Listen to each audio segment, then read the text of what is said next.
You all got the baler, the little scoopy things to scoop out the water. Yeah. Mm-hmm. You all got 2 paddles. Mm-hmm. You got a spare paddle each boat. Yeah. When I planned to walk the length of New Zealand on the Te Araroa, I knew there'd be some water crossings. I mean, the most obvious is between the North and the South Islands. But already I've kayaked in the Bay of Islands and down the Puhoi River, and I've been taken by motorboat across an estuary in a large bay, and of course I've ferried into Auckland. But the 5 days down the Whanganui River was the most extensive. It required an outfitter for boat, paddles, life vest, and 6 watertight barrels. And it also required a paddling partner. It was someone I met only once for a brief moment.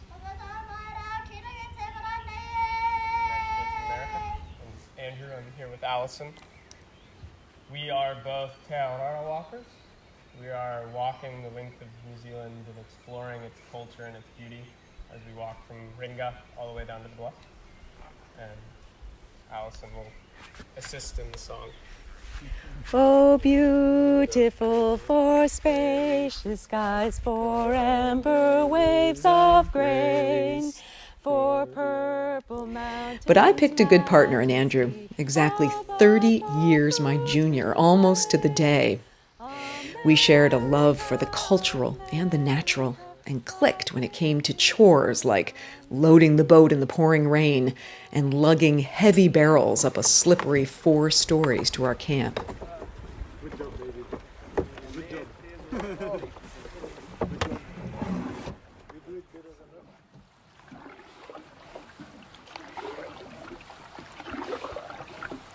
What surprised both of us was the stunning beauty of this long, winding, spiritual place. From the enormous cliffs, the reflections of sky, plants, and rock, and the multitude of waterfalls, some hundreds of feet high, pushing water from the bush into dark crevices before cascading into the river.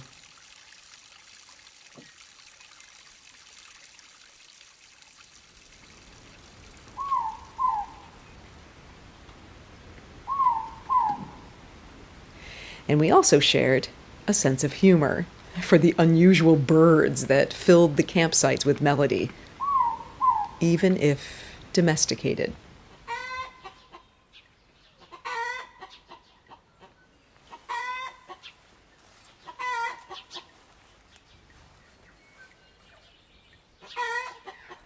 Back person, make sure you keep your loud communication.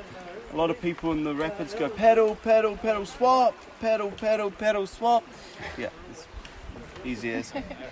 Unfortunately, there was absolutely no way to capture the sights or sounds of the two of us flying through the rapids. Suffice to say, we didn't flip. Sometimes the back person can get a bit annoying. That's where you just give them a bit of a splash and call it an accident. When we came out of the Whanganui, we were maybe a bit muddy with a few bruises, but we were really good friends and, well, ready to hang up our paddles and get back to the business of walking. What is it? It's the son-in-law, Mother-in-law syndrome. You like your mother-in-law, but you don't really want to give her a hug, but you have to lean into it. So if you do manage to tip out, don't worry. This audio narrative is supported by John Reamer and Associates, a private wealth advisory practice of Ameriprise Financial Services Incorporated, located in Minnesota with 30 years of experience. Thanks, John.